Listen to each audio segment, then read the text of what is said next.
आज माई के कथा बा, माइये के कीर्तन बा बाबू। शेरा वाली माँ तुम्हारी जय होवे।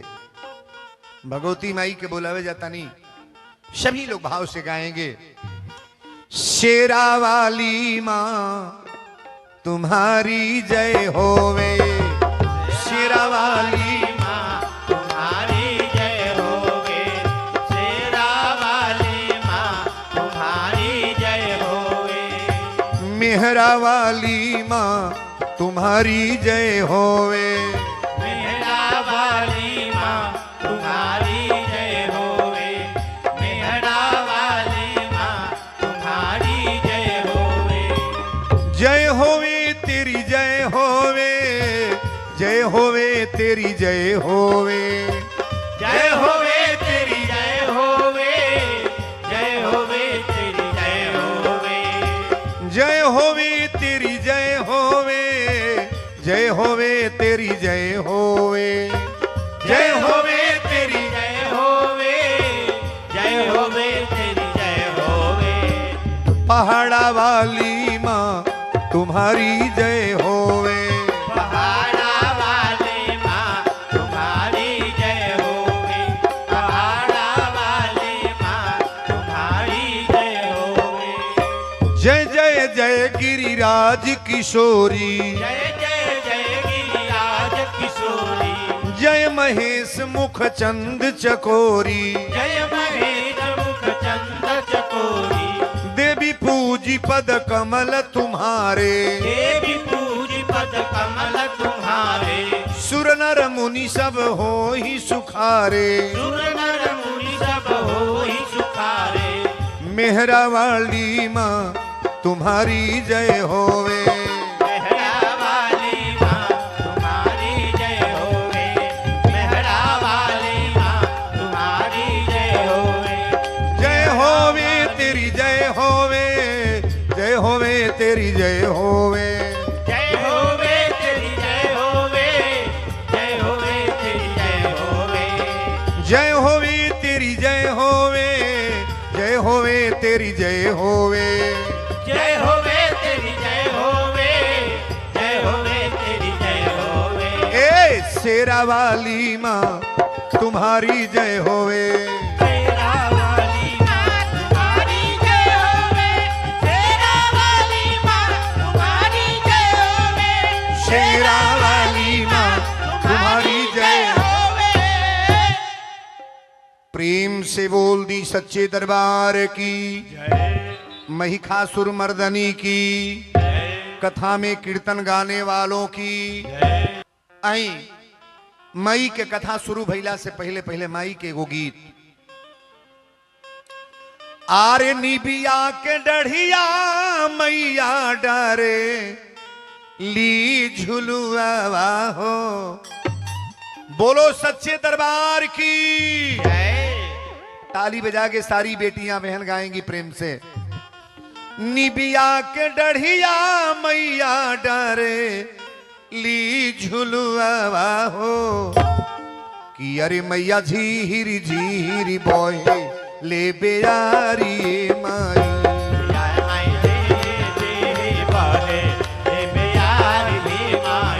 कि अरे माई झीर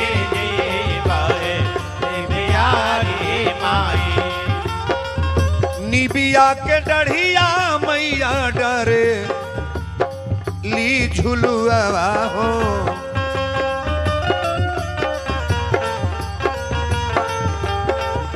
निबिया के डढ़िया मैया डरे ली झुलुआ हो, कि अरे मैया झीर झीर बोहे ले बेयारी माई,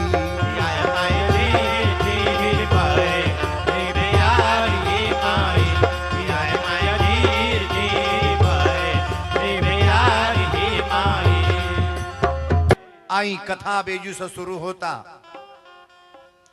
पहले रौराए एक बात बताए, भगवान के स्थान ऊंचा है कि भक्त के? भक्त के। भगवान जीतल बना कहीं कि भक्त जीतल बा? भक्त जीतल बा। खैले बना तो भगवान जाके भक्त की यहाँ आ कि कोनो भक्त भगवान की यहाँ?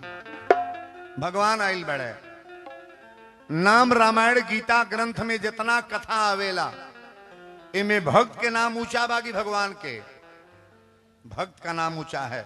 और बड़ा प्रेम से सुनिएगा, बाबा लिखे हैं कि मोरे मन प्रिय अति विश्वासा और राम से अधिक राम कर दासा। परमात्मा से ऊंचा स्थान दास का है। ये जितने लोग कथा में आए हैं अपने को कमजोर न समझना। अच्छा हमनी के जौन चाहल जाई तो भगवान करब कि ना, 100 में 100% गारंटी बा करब, लेकिन जौने तरह से भक्त होले वो तरह बने के परी। सेवरी बन के तपस्या कर, मीरा बन के तपस्या कर, अजामिल बन के तपस्या कर, मनु शत्रुपा बन के तपस्या कर, प्रहलाद बन के तपस्या कर, विभीषण बन के तपस्या कर, भगवान मिलने कि ना मिलने? ना मिलने। अच्छा तो भगवान बढ़हने जाति की यहाँ जाने की छोटो हनाऊ घरे, खाली वीआईपी लोग घरे कहो। कोनो डोमे के मेहरारू बढ़िया पुजारी हो जाए तो भगवान ना आए, नहीं आए। अब मतवा खरजंगी रहे तो उनके घरे देवी देवता ही हैं। पहले विचार अपना बना लो और विचार सुंदर बनाना चाहिए। कथा यू से शुरू होता। अपनी कुशीनगर जिला के बाद एगो जिला बा गोपालगंज। कौन जिला? हमारी कुशीनगर, हम लोग कुशीनगर जिला के रहने वाले हैं। और बाबा लिखे हैं कि हरि अनंत हरि कथा अनंता। आपन जिला जौन बा वीरेंद्र बाबा रउरा घर के रउरा जिला के बानी, हम कहीं विदेशी विद्वान ना आई। हमार बात रउआ खाली समझब कि वीरेंद्र बाबा का पढ़ले बड़े का बोलता है। बाबा लिखले बनी कि हरि अनंत हरि कथा अनंता, आ कहीं सुनही बहुविधि सब संता। जेकर जौन जानकारी बा तोने तरह से कथा बोल देला। आ कथा कोनो गलत ना होला। रामायण के कथा जीवन भर सुनी, अगर समझ में ना आवे तो बुझी रउरा समान कुछ नहीं खे। आ कोनो पौराणिक ऐतिहासिक कथा सुन लेनी आ दिमाग में ढूक गए रउरा भगवान के भक्त हो गई तो ये बढ़िया बात बकना बा। ये किसी रामायण की कथा नहीं है, ऐतिहासिक कथा आप सभी लोग जानते हैं। इस कथा को सब लोग जानते हैं, मानते हैं और माता जी से प्रेम सभी लोग करते हैं। अपना जिला के बाद गोपालगंज जिला बा, यही जिला के रहे वाला राजा मनन सिंह रहले। का नाम रहे? राजा मनन सिंह। तो मनन सिंह के कई करोड़ के बाबू हो है संपत्ति, कई 100 बीघा जोत रहल, पहले कौड़ी लगान असुलात रहल। तो राजा मनन के असूली होके चारों तरफ। और गोपालगंज जिला में सबसे नामी धनी आदमी रहले। आज भी हथुआ स्टेट आप लोग जानते हैं, सब लोग जाते आते हैं। ये जड़ वहीं से खानदानी लोग हैं और बड़कपन महाराज कूट कूट के भरा है। बड़े आदमी कहने से होता नहीं है। बड़े आदमी ओके कहल जाला जेकरा राज में कोनो प्रजा दुखी ना हो। आजकल के तो बड़े आदमी उ बाड़ा कि अगर धन बा तो कौने के गरीबे के गटई ऐठी दो, कौने के घर छेका लो, कौने के मार दो, कौने के थाना पर पहुंचा दो। आज के बड़े आदमी है करता लोग 200 कहो, जेकरा सजी के जोड़ बात यहन करता। आज ये करता भोगतो बा, बिल से ना पई है। अगर किसी गरीब की संपत्ति आप हड़प रहे हो तो आप भी बिल से नहीं सकते हो। मैं बोल रहा हूं, बोलो शंकर भगवान की। राजा मनन सिंह की यहां अपनी जीवन में एक बेर जग शुरू कैले। जग बुझाता नहीं ना, कहले कि हमरा यहाँ अब एगो जग होई। आ जग में बढ़िया जग होई, हमरा यहाँ जवार के लोग जुटी। हमरा जग में सब लोग पूजा पाठ में कथा में जुटी। झंडा रोपण करौले आ पंडित जी के बुला के कहले बाबा पहले रउरा गंगा माई के ले आके न्योता दे आई। हमनी घरे बियाह है, तिलक जनेऊ पड़त रह तो पहले के न्योता दियात रहल। गंगा माई के दियाई, मंदिर पर दियाई, देवी देवता के दुआरे पर कार्ड धराई, आ चिट्ठी धराई, हरदी गांठ धराई। पहले न्योता देवी देवता के दियात रहल। और बियाह तय होता तो पहले केकर साई या न्योता होता पता कर कि कौने के पोखरा में बड़का बड़का नहीं बुझाई। पता कर कौने के पोखरा में बड़का बड़का बा 4 कुंटल मिली कि ना। पता कर कि कौने के मुर्गा फार्म में ढेर बा, मिली कि ना मिली। पता कर। अच्छा बताई 12 बजे राती के रथ बहुत जोहल जाता, मिल जाएगी ना मिल जाएगी? मिल जाएगी। अब 12 बजे रात के दूध जो हो तो मिल जाएगी? मिली? असंभव है। बढ़िया चीज कलयुग में मिल नहीं रहा है, बड़ा खोजना पड़ता है। राजा मनन की यहाँ जग जब शुरू भइल तब पंडित जी के कहले कि बाबा न्योता लेके जाई रुआ गंगा माई के दे आई। गड़ी के गोला, पान के पत्ता, नारियल, शरीफा, सजी सामान, पियर अक्षत रंगाइल, एक बोरा सामान भइल। अब बाबा के पियरे कुर्ता, पियरे धोती। राजा मनन सिंह का कैले पियर गमछा, पियर धोती, पियरे कुर्ता सब पहिरा के फेटा बनवा के यह न्योता पंडित जी के देहले के ले के गंगा माई में दे आई। हमने के घर के जग संपन्न कब होई? पहले गंगा जी के न्योता दिया, मंदिर पर न्योता दिया। अच्छा बताई, जेकरी बेटी के बियाह होता तक कलशा धरा लगना, हरदी चढ़ेला, गौरी गणेश के पूजा होला, कथा होला। अच्छा तो बेटी के बारात आवत या उस दिन 100 को जीव मुआवल जाता, तो उस सिंदूर फायदा करेगी नुकसान? नहीं बोलोगे? फायदा करेगा। अरे अबो से आदतिया छोड़ा जा हो दादा, ये मार्केट में तई कुल होत नहीं होई। हमारा तो बस जौन होता जौन कहीं होते नहीं हे जू, इतना न चैंपियन हो जा लोग। छोड़ा बुराई, छोड़ा। हमारी कथा में एक बुराई कतई छोड़ दो आप। आज की कथा सुनने के बाद हम निवेदन करेंगे, प्रवचन को सुनने के बाद कीमत लगाना कि वीरेंद्र बाबा आज बोल क्या गए आप।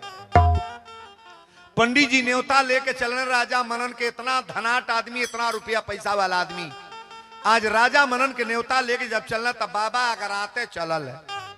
आई है वीरेंद्र बाबा जी स्वभाव बतौले, तनी जहां जहां लोय आवे तनी गावलो कर लोगन, तपड़ियो बजावल कर लोगन कि न्योता लेके बाबा राजा के, अरे डगरिया धैले जी न्योता लेके बाबा राजा के डगरिया धैले जी, न्योता लेके बाबा राजा के डगरिया धैले जी, न्योता लेके बाबा राजा के। हथवा में पानावा, हथवा में पानावा, सुपरिया लिहले जी न्योता लेके बाबा राजा के डगरिया धैले जी, न्योता लेके बाबा राजा के डगरिया धैले जी, न्योता लेके बाबा राजा के। पंडित जी न्योता लेके चलल बड़े। जब गांव के बहरा गईले थावे के, थावे के जब बहरा गईले तो रोडे पर रहसू चमार, जौने रहसू के नाम आवेला, जूता चप्पल के दुकान कैले रहले। रहसू के जहिया जन्म भइल तहिया उनका पैर में तिल रहल। अब माई के कृपा से बहुत दिन के बाद इनका माई बाप तपस्या कैले तो रहसू के जन्म भइल। रहसू अपने गुरु के यहाँ जाके माई के मंत्र लेके, अब माई के बड़ा पुराना भक्त रहले। रहसू जब देखले तो कहले ए बाबा गोड़ लागतानी, फिर कहले बाबा गोड़ लागतानी, 3 बेर कहले बाबा गोड़ लागतानी, बाबा गोड़ लागतानी। पंडित जी जब राजा के न्योता लेना तो काल ताके ने, कोनो गरीबे आदमी के मेहरारू व्रत भूखल बा नवरात्र न, आ कोनो राजा के मेहरारू भूखल बा, तो पंडित जी पहले कौने घरे हवन करई है? गरीबे घरे। मोबाइल पर मोबाइल लगाती है, बाबा कब आइब, कबले बैठल नहीं, पियास लागल बा, हमरो भूख लागल बा, कब आइब, कब हवनिया होई, अते आवत तनी, आवत आवत मुनहार क दी है। बुझत ना 50 रुपया दे, कहो 500 रुपया मिलेगा रही तो जइहे कि ना धाए दे। और पंडित जी लोगों से निवेदन करेंगे, आप विदाई के चक्कर में अपना मर्यादा खराब मत करो। नहीं, गरीबों के भाव होला, अमीरे के भाव तो बटले बा, गरीबों मेहरारू बड़ा भाव से पूजा कर ली महाराज। बोलो सच्चे दरबार की। पंडित जी न्योता लेके जाए लगले तो रहसू कहले बाबा गोड़ लगा तनी, ना बोल ले। कहले बाबा प्रणाम, ना बोल ले। रहसू कहले ए बाबा, ए पंडित जी। बाबा कहले निराले पगलैले बेड़े का बाबा बाबा कहले बेड़े का, एकदम से बाबा बाबा कहले बेड़े। रहसू रहसू कहले बाबा रोज गोड़ लागत नहीं तरुआ कहत नहीं, रहसू निमने रहो। आज 3 बेर गोड़ लाग भाई, ना बोला तनी ना डोला तनी, अब पियर धोती पहन कर हो पड़े झाड़ के जाता नहीं, का बात बा? बाबा कहले दिमाग संभार के बोल, बोल मत, टोक मत। अरे राजा मनन के न्योता लेके जाता नहीं, चमारे के जात रही है, मैं टोकत अड़े राजा के न्योता जाता।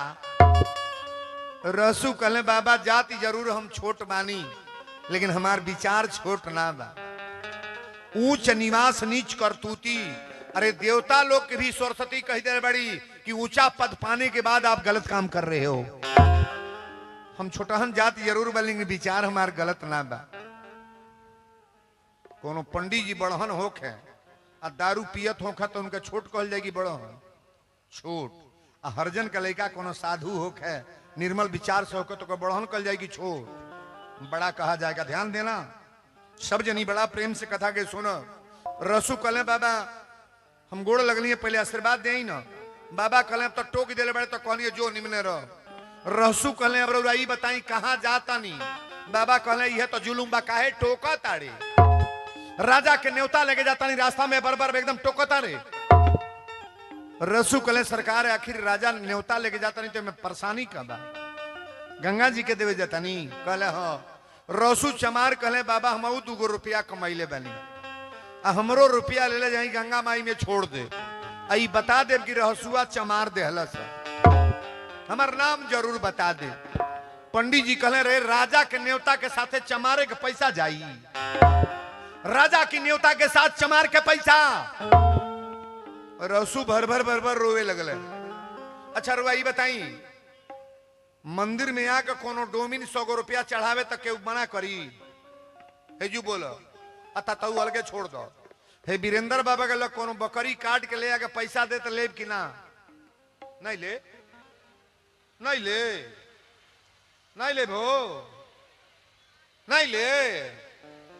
हे तरना झक जोर ले रुपया में छूट है ताका हमरा। और कोनो मुर्गा बेच के ले आके पैसा दे तो लेब कि ना?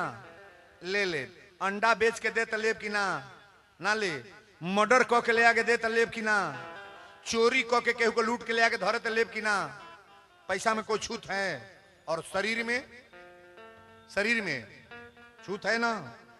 छूत मनाने वाले लोगों से मैं निवेदन करूंगा, यहां हर बिरादरी के लोग हैं, आप उसके विचार से आप गलत रहो। अगर गंदा विचार है तो दूरी बना करके रहो, अगर विचार सुंदर है तो कोई जात बिरादरी से कोई मतलब।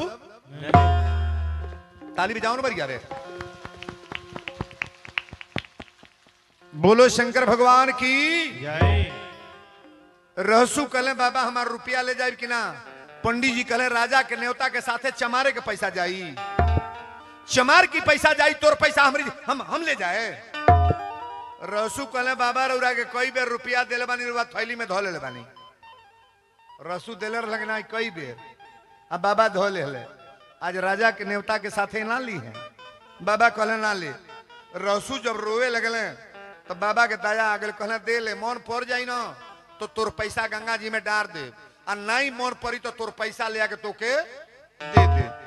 पंडित जी लेके चलल रहसू का पैसा, 2 रुपया पूरा कथा चलावे जाता कि नेवता लेके बाबा राजा के, अरे डगरिया धैल जी नेवता लेके बाबा राजा के डगरिया धैले जी, न्योता लेके बाबा राजा के डगरिया धैले जी, न्योता लेके बाबा राजा।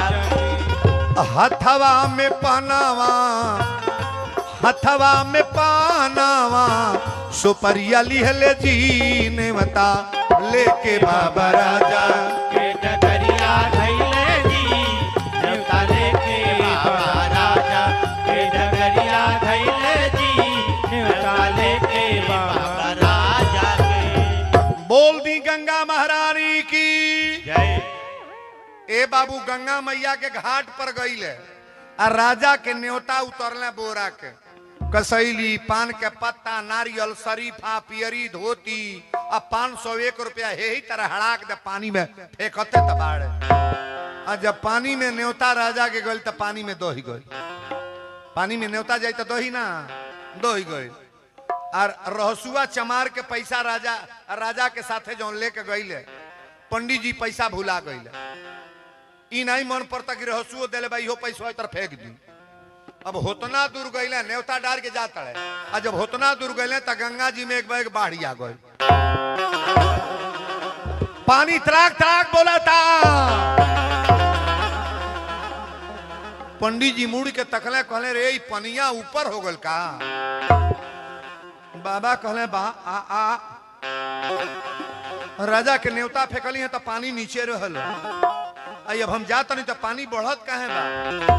पंडित जी के मन पर गलो रहसुआ के पैसवा तो थैलिए हम बा, ये पैसवे के मारे ना पानी बढ़त आई। लेकिन पंडित जी ये जो तनी घबराए लगले, ये जो लय बा बाबू आरी जब धैले पंडित जी डगरिया, आरे गंगा जी में उठली लहरिया। बाबू हो कि अरे बाबूजी है, अरे भाई जी है, अरे मन मन पंडित जी विचार ले रा।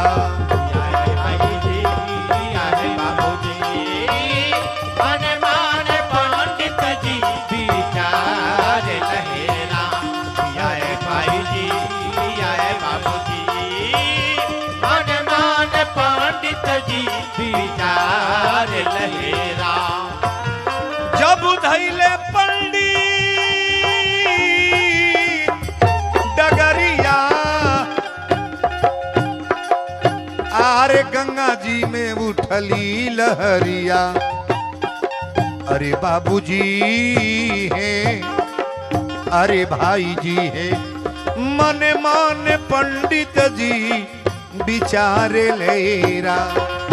भाई जी किया है बाबूजी, मन मन पंडित जी विचार लेरा।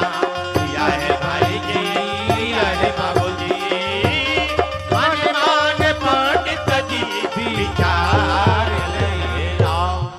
बोल दी गंगा महारानी की। गंगा जी में जब पानी बढ़ल तब बाबा फिर लौट के गईले। आ लौट के गईले तो कहले दादा ई पानी में बाढ़े आ गई। पानी रहल नीचे, ई पनिया 2 मिनट में ऊपर। थैली में हाथ डरला, कहले बुझाता रहसुआ के पैसवे खाती ई पनिया बढ़ल। पाकिट में हाथ डाल के यही तरह गंगा जी में फेंकल है। कहले ए गंगा मैया, हो जौन पहला न्योता रहल उ राजा मनन सिंह के न्योता रहल स्टेट आदमी के। आई रहसुआ चमार के पैसा ह, ई 2 रुपया देले बा गंगा जी में छोड़ दी ह। हई पैसा ले ल, हमरा ओर से दोष ना लगे, ई रहसुआ चमार के पैसा ह। आ जब पानी में फेंकले त गंगा जी में 2 हाथ ऊपर आई, आ टप दे हाथे पर पैसा रोका गल। ताली बराबर क्या रे।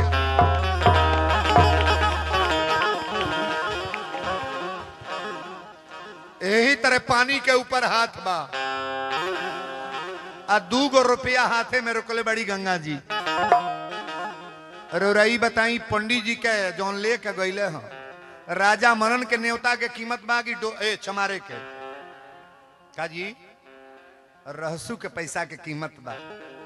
कपूर तो सभे जरावेला, केहू 1 कुंटल बार दी, आ कोनो 2 रुपया डालत या जलावत या तो प्रेम से जलावत या। कोई जरूरी नहीं कि बहुत ज्यादा देने से आपका बरकत होगा, नहीं। 1 रुपया दो, लेकिन विचार अपना साफ कर लो। हम कथा में आज यही डालेंगे, निर्मल मन जन सो मोहि पावा, आ मोहि कपट छल छिद्र न भावा।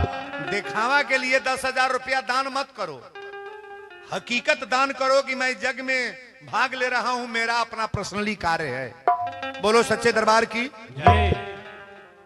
रहसुआ चमार के पैसा जब हाथे पर रोकाई तब पंडित जी पहले तो 5 मिनट तकले है ही तरह। एक बाद अब इनका चौकर आवे लागो, आ चौकरे आवत और धाए दे गिर गईला। जैसने अगरात गईला वैसने बुता गईला। राजा राजा रटत रटत, अरे बाप हथवा देखले जब पंडित जी तो घबरा गईले। कहले बाप रे बाप, राजा के पैसा पानी में दो गई, आई चमारे के पैसा हाथे पर के रुकले बा। पंडित जी 5 मिनट के बाद होश में अइले, तो होश में अइला के बाद देखले कि देखी हथवा फेर बा। अच्छा ई दृश्य रहुआ देख ली तो रहुआ पगला जाए कि ना, केहू जने पागल हो जाए महाराज, आखिर कारण का है। लेकिन पंडित जी घटवा पर बैठ के गिर के रोवे लगले।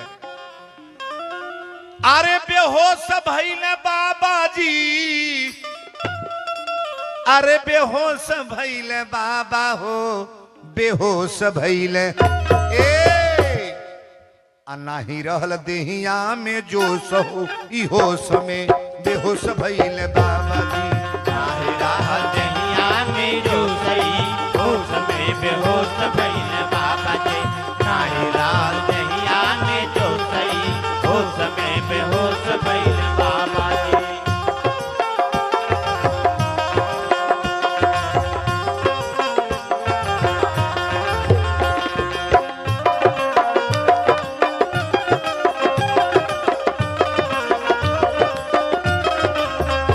जय जय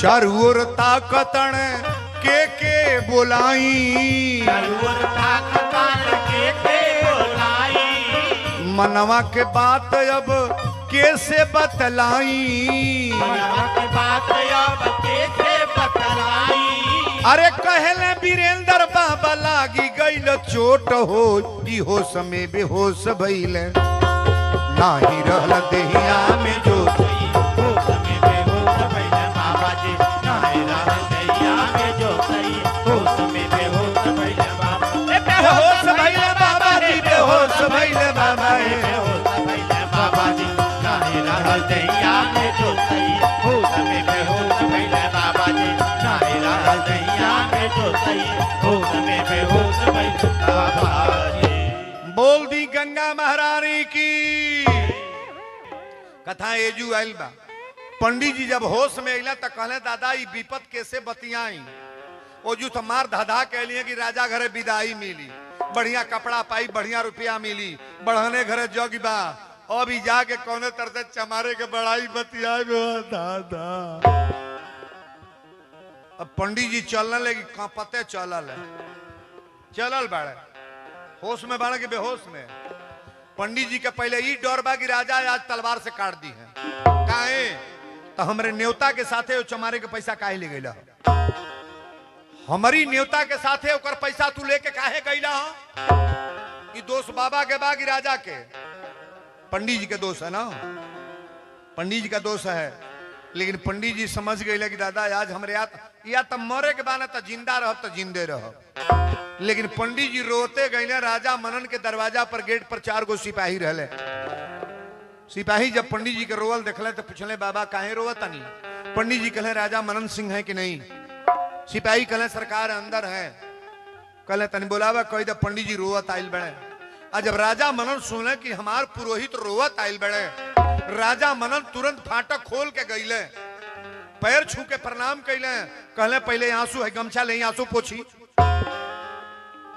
के सामने ब्राह्मण रोवता तो फल मिली कि श्राप ब्राह्मण को कभी रोने मत देना गरीब हो अमीर हो बंदा हो प्रथम महीसुर चरना पृथ्वी का देवता ब्राह्मण है महाराज और बड़ी बारीकी से कथा को श्रवण करना अब देखिए जो पहुंचल बड़े राजा कहले कि पहले गुरुदेव चली कुर्सी पर बैठी ना पंडित जी कहले राजा मनन पहले एक बात बताई हमरा पर नाराज ना होखो कहले नाराज ना होखो हम कुछ ना कहो कहले पहले ई बताई कि रउरा के डांटल के हम मारल के रोवतनी ओकर गर्दन आजे कटवा दे पंडित जी आसन लेके बैठल है कहले राजा साहब ये कमी बा राउर न्योता लेके चलनी है तो रुआ जमीन में रहसू दुकान कैले बड़े जूता चप्पल के दुकान बा जाए लगली है तो 2 बेर प्रणाम कैले हैं हे बाबा प्रणाम हे बाबा गोड़ लगत तनी आ ना बोलनी तो हमरे लगे चल गइल आ जाके कलश के ए पंडित जी आ जब कस के डटलस त हमरा ताके पर लकनिया जियत रहो कहले एकरे आगे का भइल कहले कहां जातनी राजा मनोर कहले टोकलस हो टोकल के ले बाब देखा का होत टोकलस पंडित जी कहले टोकल के न पूछी कल से कहाँ जाता नहीं कहीं राजा मनन के न्योता लेके जाता नहीं इनका घरे जग होता राजा मनन कहले करे बात का भइल हो एकरे बाद 2 रुपया देवे लगल हमरो न्योता ले जाई गंगा जी में दे दे ओकर पैसा लेत ना रही हो बरियाई से दिहल आ लेके गईली है सरकार वो घाटे पर राजा मनन कहले एकरी बात का भइल। पंडित जी कहले सरकार राउर नेवता फेंकली है तो पानी में दह गई, गंगा जी में दह गई। आवे लगली है तो गंगा जी में बाढ़ आ गई। गंगा जी में बाढ़ कहले पानी कहीं से खुल गई हो, ढेर हो गई हो। पंडित जी कहले सरकार पानी खुलल ना हो, आवाज तलाक तलाक आवे लगल तो फिर लौट के लिए ओकर पैसा दे ना रही। जाके कहलिए हे गंगा मैया ई रहसुआ चमारे के पैसा हरौरा ले ली, इहो देले बा। आ कहलस हमार नाव बता दी हो। ए महाराज जब ओकर पैसा फेंकली हो त गंगा जी में से 2 गो हाथ बाहर निकलल, आई हाथे पर पैसा रोका गई हो।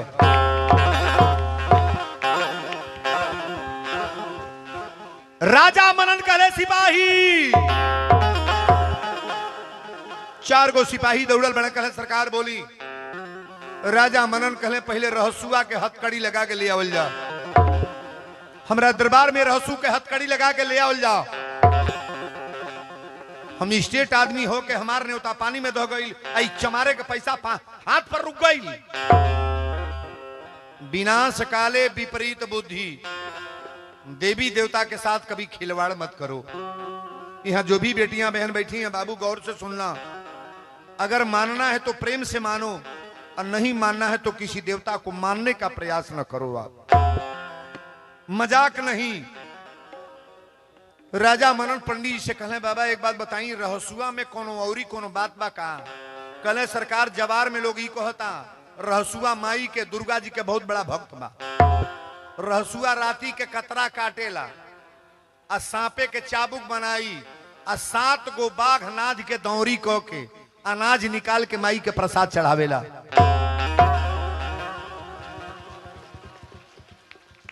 बाघ सवारी के कर ह? बाघ सवारी दुर्गा जी के सवारी है और रहसु बाघे के दौरी नाधा तड़े, जो उन्हें रहसु के दरबार में रुरा जाई ले। हिलाने वाला कथा है, आप बड़ा गौर से सुनिएगा। पंडित जी कहले सरकार रहसु सांपे के चाबुक बना के आ बाघे के दौरी नाद के महाराज अनाज निकाल के आ देवी दुर्गा के चढ़ावेला प्रसाद। माई के प्रमुख भक्त रहसुआ। राजा मनन कहले सिपाही तलवार उठा ले। पहले कहले जा जौने हालत में रहसुआ होके बंदी बना के दरबार में ले अब। 4 गो सिपाही गईले रहसु माई के अगरबत्ती कपूर अंदर दिखावत रहले। भोजन करे जातड़े तबले सिपाही गईले कहले रहसु बहु से तोर मर्द कहाँ बा? कहली महाराज रउरा पास का करे अगली अरे सनेसा दे रहती हम भेज देती। ई राजा के सिपाही हमारा दरवाजा पर काहे खातिर? कोनो गरीबे आदमी के दरवाजा पर कोनो राजा आके टाइट हो जा तो गरीब कांपी कि ना कांपी? सरकार आखिर हमरा में कौन गलती बा, काहे खातिर? राजा मनन कहले रहे कि हथकड़ी लगा के ले आव। रहसु बाहर निकलने कहले सरकार आप लोग काहे लिए? हम सनेसा देले रहती हम आगे लेती। ई राजा के सिपाही हमरा ऐसा गरीब के दरवाजा पर हथकड़ी लगा के रहसु के ले गए लो। आ जब लेके चलल लो तो रहसु कांपे लगले। आरी गईले डेराई रहसु, आरे गईले हो डेराई। आ काहे खाती राजा जी बोलौले बानी? काहे खातिर राजा जी बोलौले बानी? काहे खातिर राजा जी बोलौले बानी? गईले डेराई रहसु, गईले हो डेराई। काहे खाती राजा जी बोलौले बानी? काहे खातिर राजा जी बोलौले बानी? काहे खातिर राजा जी बोलौले बानी? कोनो कैली नाही गलती, कहोनो कैली नाही गलती। आ काहे खाती राजा जी बोलौले?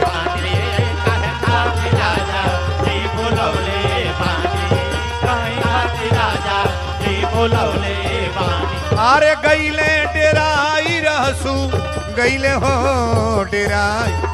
काहे खाती राजा जी बोलौले ए काहे खातिर महाराज जी बुलौले मांगे। बोल दी सच्चे दरबार की। ये लाइट जला लो बाबू, लाइट कमरे में काला आ रहा है, बत्ती को जला लो। बोलो सच्चे दरबार की। कथा तया बाल बतनी गौर से सुनो। रहसू के हथकड़ी लगा के सिपाही लोग ले गई, अलिया के राजा के दरबार में तलाक दे पटक देले। राजा मनन कहले कि पहले एक हथकड़ी खोल दे जा। रहसू के हथकड़ी खोला गई। अच्छा बताइए, माता जी में दम है कि आदमी में?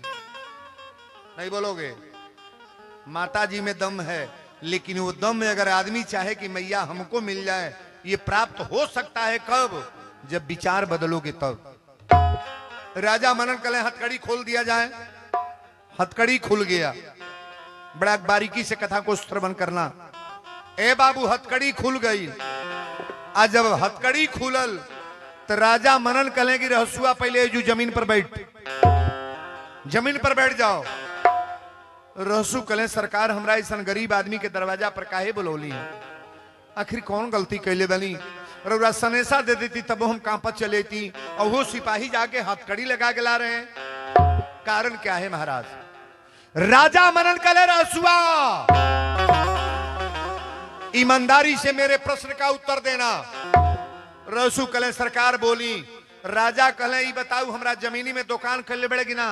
कहले सरकार कैले बनी। राजा मनन कहले अब एक बात बताओ, पंडित जी हमारे न्योता लेके जगैले हैं तो रास्ता में पंडित जी के टुकले हैं। रहसू कहले सरकार हम प्रणाम कैली हैं, हम प्रणाम कैली हैं।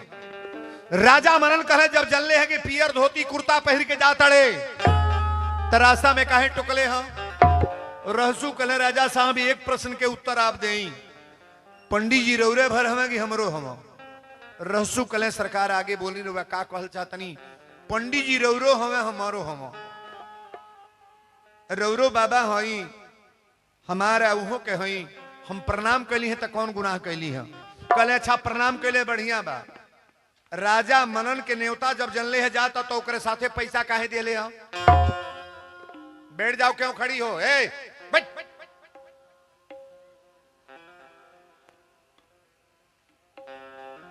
राजा मनन के न्योता जब जनले है तो पैसा काहे दिले है? रहसू चमार कहले सरकार दान का कभी जोड़ा नहीं जाता है कि चमारे का पैसा है कि यादव का पैसा है कि जायसवाल बरनवाल अब पंडित जी का पैसा है। ऐसा कभी कहा जाता है? गंगा जी में गरीब भी नहा रहा है, अमीर भी नहा रहा है, राजा नहा रहे हैं, और कोई भिखारी जा रहा है वो भी नहा रहा है। सरकार पैसा में क्या छूट है? राजा कहले ठीक बा पैसा दे ले। अभी बताऊ हमार न्योता पानी में दह गई है, मेरा न्योता पानी में दह गया और तुम्हारा न्योता हाथ पर किसने रोका है? रहसू कहले माई दुर्गा ई तू कौन तमाशा शुरू कर देलू? ई पैसा काहे के रोकलू है? रहसू जान गए कि माई के कृपा हो गई। रहसू कहले सरकार हो जो तो हम ना रही के पैसा रोकल है? राजा मनन कहले तुमको बताना पड़ेगा कि हमारा पैसा पानी में दह गया और तुम्हारे पैसा को रोकने वाला है कौन? एक राजा का पैसा न्योता पानी में दह गया और तुम्हारे जैसे दुर्भिक्ष गरीब आदमी का पैसा हाथ पर।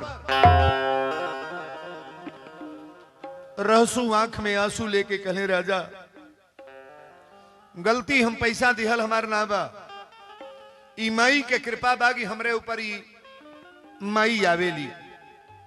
राजा मनन कहले पहले ही बता राती के कतरा काटे ले?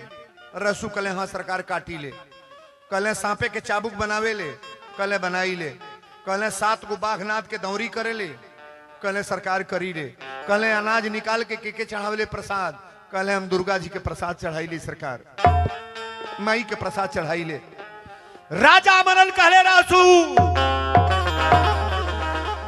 जौने दुर्गा के बल प्रति आज तपल बड़े ई बात बोलल बड़े, आज वो दुर्गा के हमरा सामने बुलाओ, हमरी सामने भगवती के बुलाओ। आज देखी तोर बात सत्य बागी गलत बा। रहसू राजा के दोनों गुड़वा पकड़ के बड़ा तेज रोले कले राजा ऐसा कबो मत कहब कि माई दुर्गा के बुलाव। माई दुर्गा के जे बुलावे ला महाराज वो पहले मरेला, दुर्गा के मत बुलाई। माई जहां बाड़ी तहां रहे दी सरकार। हमार राउर संबंध बा जैसे चलता चले दी, गरीब आदमी बानी, आई रउरा कौन अजमावल शुरू कर देली, का करे जाता नहीं। राजा मनन कले चुप, एक बार हमारी बात के कटिए मत। अपने भगवती जगदम्बा के दुर्गा के बुलाओ, तोरी माई के देख, तोरी में कितना शक्ति बा। हमार पैसा पानी में दह गई, तोर पैसा हाथ पर रुकाई ह। अब बाघ राती के नाद के ते बाघे के दौरी कर तड़े, सारा संसार बैल के दौरी करते बाघ के दौरी। रहसु कले राजा साहब रउरा से एक निवेदन और करब, जवन रउरा कहीं हम तैयार बनी, लेकिन माई दुर्गा के मत बुलाई। अगर माई दुर्गा आ जाई है तो हो सकेला रउरा राजा है। सुंदर बात सोचे चाहिए, बढ़िया विचार बनाई। एक गरीब आदमी के, वो भी हरजन, एगो छोटहन बिरादरी के जात के रउरा सामने हम नौकर चाकर हैं सरकार। माई दुर्गा के मत बुलाई। राजा मनन करे चुप, बुलाओ अपनी दुर्गा के। रहसु कले ना मानो, राजा कले मानो नहीं, तोर गर्दन अबे काटो। तलवार निकाल ले, आई है गर्दन पर तलवार धो के कहले या तो माई के बुलाओ, आना तो के आज हुए तुरंत गर्दन काट दे, दू टुका कर दे। रहसु कले माई आखिर तो हमरा ओहू तरह मरेगबा, अबू तबो मरेगबा, आ ना अबू तबो मरेगबा। लेकिन माई दुर्गा अब तू आव। रहसु 9 गो खप्पर जरवले, माई के खप्पर 9 गो जरवले। प्रेम यही के कहल जाला। और 9 गो खप्पर जरा के पियर धोती पहिरले। राजा मनन कहले कि हमरा सामने दुर्गा के बुलावते। पीली धोती पहिर के राजा मनन के सामने जब रहसु बैठले, खप्पर जला के, तब पहला पचरा माई दुर्गा के बुलावे खातिर कौन गीत गवाला? पचरा। बहुत लोगों में तो नवरात्र में खेलत होई भगवती के, लेकिन जो खेलने वाली बहनें हैं पंडाल में कोई नहीं खेलेगा, क्योंकि कथा दूसरे हिसाब का है। हर जगह कथा में 10 लोग खेलना शुरू कर देते हैं। अभी खाली पचरे वाली बात है, दुर्गा जी आ रही हैं। पहले माई का स्थान कहां बा? कमरू कमेछा। दुर्गा जी कहां पहले रहती हैं? कमरू कमेछा। माता जी वहीं से आ रही हैं। लेकिन रहसु जब आसन लगा के माई दुर्गा के स्तुति कैले, पचरा बड़ी सुंदर भाव है कि रहसु बैठले अरे आसन मारी, रहसु बैठले आसन मार किया हो मैया। हाथ किसी का नीचे नहीं रहना चाहिए, ऊपर। ताली बजेगा ऊपर। किया हो मैया, किया रे दुर्गा, किया हो देवी आई के बचावाला हमारन ये राम। किया है माई आई के बचावाला हमारन ये राम। किया है माई आई के बचावाला हमारन ये राम। ए रहसु बैठले आसन मारी, रहसु बैठले आसन मारी, रहसु बैठले आसन मारी। किया रे देवी, किया रे दुर्गा, किया हो मैया आई के बचावाला हमारन ये राम। किया है माई आई के बचावाला हमारन ये राम। किया है माई आई के बचावाला हमारन ये राम। पापी दुश्मनवा तानेला कटार, पापी दुश्मनवा तानेला कटार, पापी दुश्मनवा तानेला कटार। आजा माई। पापी दुश्मनवा तानेला कटार, पापी दुश्मनवा तानेला कटार, पापी दुश्मनवा तानेला कटार। किया रे दुर्गा, किया हो देवी, किया रे मैया आई के बचावाला हमारन ये राम। आई के बचावाला हमारन ये राम। किया है माई आई के बचावाला हमारन ये राम। किया है माई आई के बचावाला हमारन ये राम। बोल दी दुर्गा महारानी की। बड़ा ओजन के कथा बा, तनी गौर से सुनो। कमरू कमेछा से मैया बाघे पर चढ़ली। दुर्गा जी के सवारी का हो? बाघ। अब वही बाघे पर चढ़ी जो रहसुआ दौरी ना दे। बाघ पर चढ़ के माई चलली कमरू कमेछा से। आ कमरू कमेछा से जब चलली तो कहली रहसू अब चल दिल बनी, तनिको विलम्ब ना करब चल दिल बनी। कमरू कमेछा से जब चलल बड़ी तो माई आयल बड़ी कलकत्ता शहर में। काली का नाम आप लोग जानते हैं कि नहीं? कलकत्ता शहर में जो लोग गए हैं आप पता करिएगा। काली के नाम से माता जी को माना गया है। सीरियल मैं बता रहा हूं, कथा को बड़ा ध्यान से सुनना। कमरू कमेछा से कलकत्ता शहर में आयल बड़ी, लेकिन कमरू जैसे चलली तो रहसू राजा के कहले राजा अबो से मान जाई। मई चल दल बड़ी, मना कर दी, लेकिन चलल बड़ी। अरे कमरू से चलली भगवती कलकत्ता सहरिया में। अरे कलकत्ता सहरिया में सुन ले मैया के बखान लिएरा। राम हो सुनिले माया के बखान मेरा। राम हो सुनिले माई के बखान मेरा। पापी दुश्मनवा राजा माने ना कहा नवाया रे। ना कहा ना वायर माने, ना कहा ना वाला हो। ए पापी दुश्मनवा राजा माने ना कहा नवाया रे माने। ना कहा ना वायर माने, ना कहा ना वाला हो। अरे गर्दन पर तन ले तलवार नियरा। राम हो गर्दन पे तन लेता तलवार नुएरा। राम हो गर्दन पे तन लेता तलवार नुएरा। अरे गावेले वीरेंद्र बाबा दुर्गा के कथानिया अरे देवी। कथानी आयर दुर्गा के कथानी आना हो। अरे सुनी ले ध्यानवा लगाई नेरा। राम हो सुनिले ध्यानवा लगाई नेरा। राम हो सुनिले ध्यानवा लगाई नेरा। बोल दी दुर्गा महारानी की। कमरू कमेछा से माई जब कलकत्ता में आयल बड़ी काली के नाम से। माई के का नाम रखल गल बा? कलकत्ता में कौन देवी पूजाली? काली माई के नाम का पूजा। अरे महाराज इतनी पर नवरात्र में आप जाएंगे तो 2 दिन का टाइम लगेगा कपूर जलाने में, उतनी भीड़ होती है। कई कई कुंटल कपूर वहां माता जी के दरबार में जलता है। काली के नाम से जानल गईली। आज जब कलकत्ता में अली तो कहली रहसू अब मना कर दे आए बिना, हम मना कर दे आ जाए तब बर्बाद है। राजा मनन के समझा दे। रहसू गोड़वा पकड़ के कहले राजा मनन अबो से बात मान ली। माई दुर्गा के बोलौला के प्रयास न करी। अगर माई आ जाए तो हमली के दोनों जनी के बर्बादी बा। राजा मनन कहले चुप, बुलाओ अपनी माई के तोरी दुर्गा के देखे। रहसू कहले माई दुर्गा तनिको लेट न कर।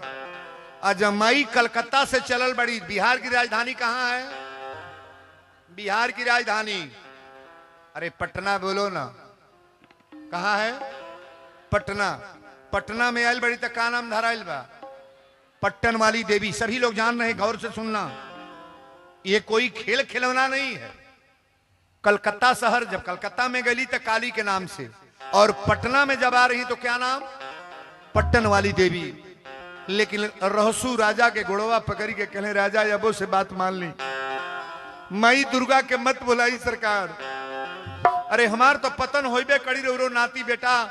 अरे बाप हो बाप कई लाख लोग रौरा अंडर में जिएला। शरीर से ही धन है। वीरेंद्र बाबा है तब तक सब है, और न रहे तो सेवा समाप्त। शरीर से ही संपत्ति है राजा, अभी से बात मान जाएगा। लेकिन राजा मनन कहले चुप, बुलाओ दुर्गा के। रहसू कहले माई दुष्ट राजा मानी ना रो रहे आइए जाई। लेकिन माई चलत अड़ी फेरे जू से बाबू आरी किया हो रोमो। ए अरे कलकत्ता से चलली भगवती, अरे पटना सहरिया हो। पटना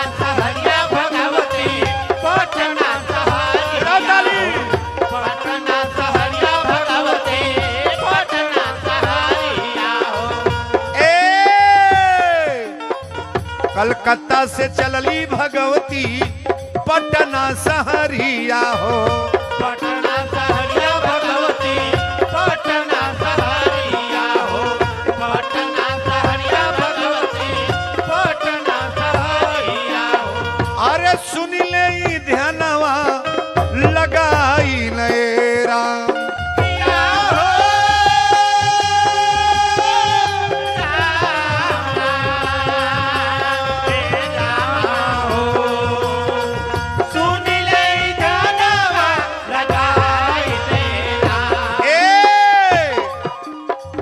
पापी दुश्मनवा राजा ताने तलवरिया हो। ताने तलवरिया हो राजा ताने तलवरिया हो। ताने तलवरिया हो राजा ताने तलवरिया हो।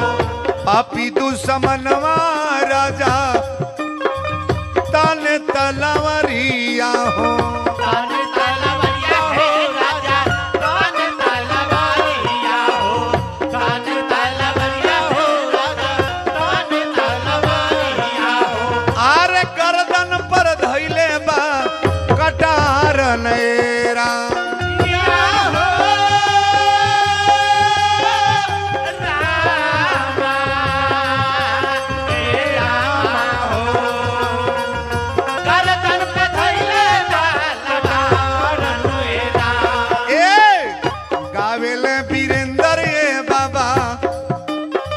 दुर्गा के कथनिया हो।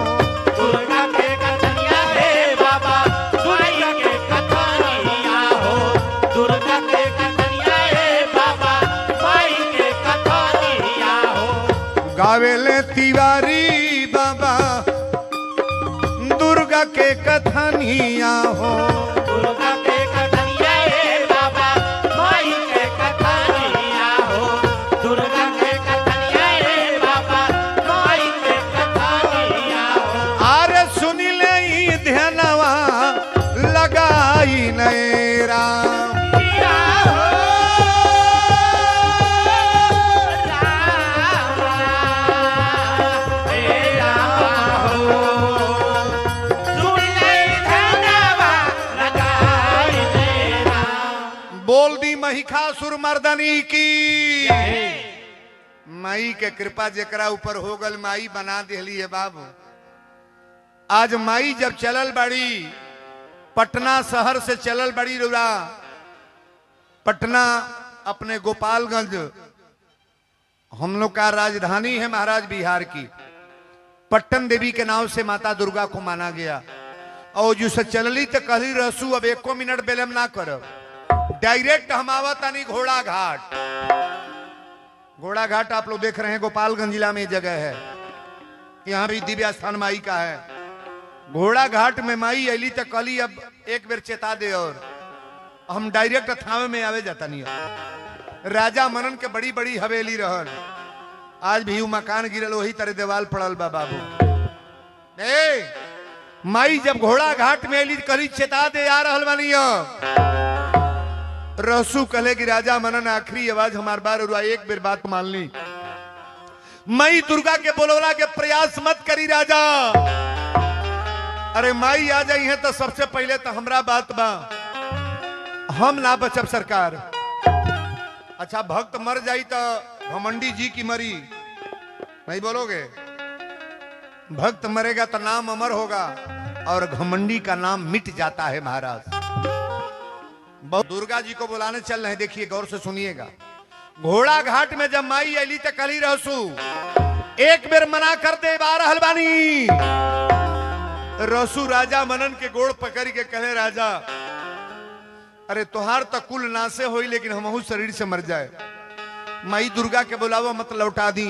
राजा मनन कहे चुप बुलाओ अपनी भगवती के तोरी भगवती के देखे। हाँ तो ये बाबू माई आ गई थावे में। और जब थावे में ली तो पहले राजा के घोड़सार गिरे लगल। सारा घोड़ा मरे लगले। राजा मनन के हथिसार गिर गई। सारा हाथी मर गई। राजा मनन के बेटा नाती सब मरे लगले। 10 गो नौकर दौड़ल बड़े कहे राजा मनन अबोर से रहसू से निवेदन करी सरकार अरे सिफारिश करी सरकार। राजा मनन कहे चुप, बुलाऊ अपनी दुर्गा के, थोड़ी दुर्गा के देखे। रहसू कहले बिलम नहीं बमाई पोखरा पर घूमा तड़ी। मंदिर के बगल में पोखरा है कि नहीं है? नहीं है। पहले बड़ा मोटा मोटा पेड़ है, तो लिप्टिस लग गया है, बहुत विशाल पोखरा था। माई जब बाघ लेके घूमे लगली तो एक बैग रहसू के कहले, रहसू कहले माई देखा घूमा तड़ी है राजा। रहसू माई घूमा तड़ी। रहसू कहले राजा मनन कहले तोरा लौका तो हमारा लौकते नहीं खे। घमंडी आदमी को कभी देवी दिखाई देंगी, अभिमानी को दिखाई देंगी, गलत काम करने वाले को मां जी दिखाई देंगी? नहीं। रहसू कहले कि राजा बाघ पर सवारी होके मैया घूम रहल बड़ी। दुर्गा जी कहली ये तरह राजा मानी नहीं, एकरा सामने आ जाए दे। टप दे माई अली, रहसू के कपार फाड़ के कंगल निकल गल बाहर। तार बिया के बरिया रे।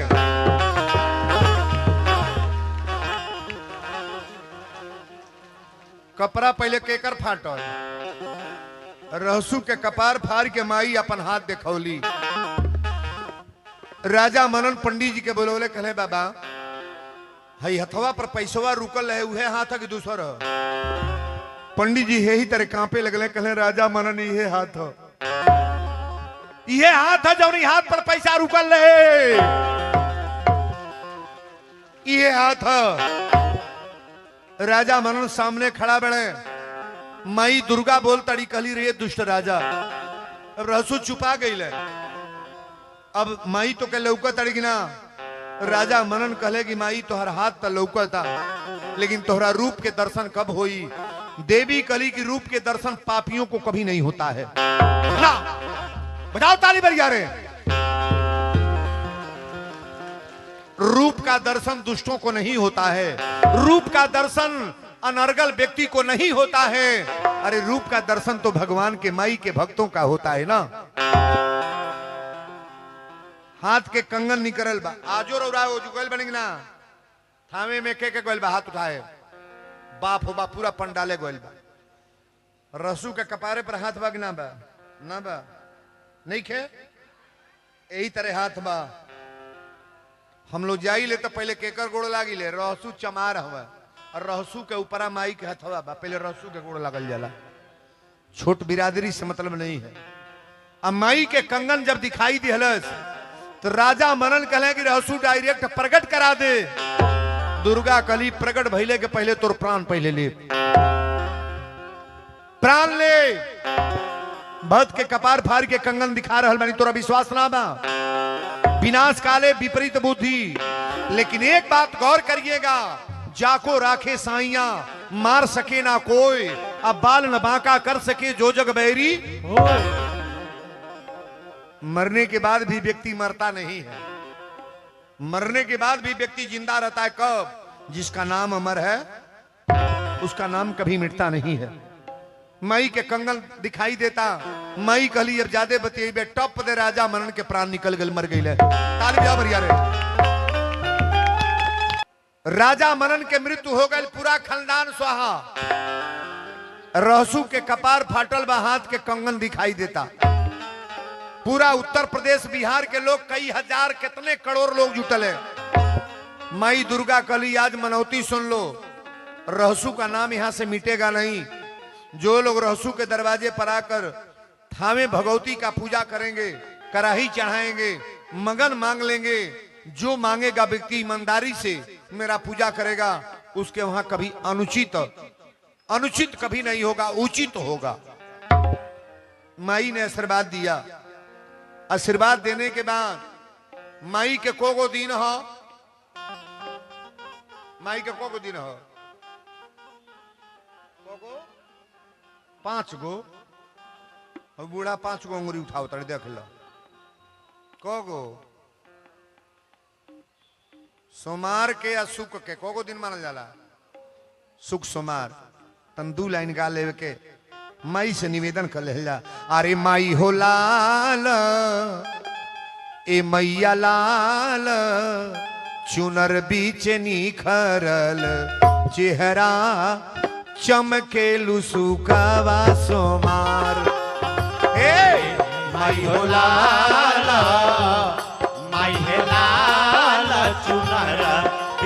निखरल चेहरा चमकेलु सुखवा तुम्हारी माई हो लाल माई हे लाल चुनर बीच निखरल चेहरा चमकेलु सुखवा तुम्हारी